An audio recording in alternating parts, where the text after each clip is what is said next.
Doctor అందరు చెప్పేదానికి ఒక మాదిరిగా ఉన్నది.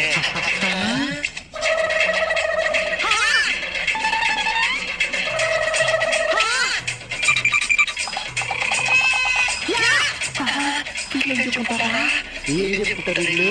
ఏం చెప్పుకుంటారా? ముగ్గురు ఒకే సమాధానం చెప్పండి.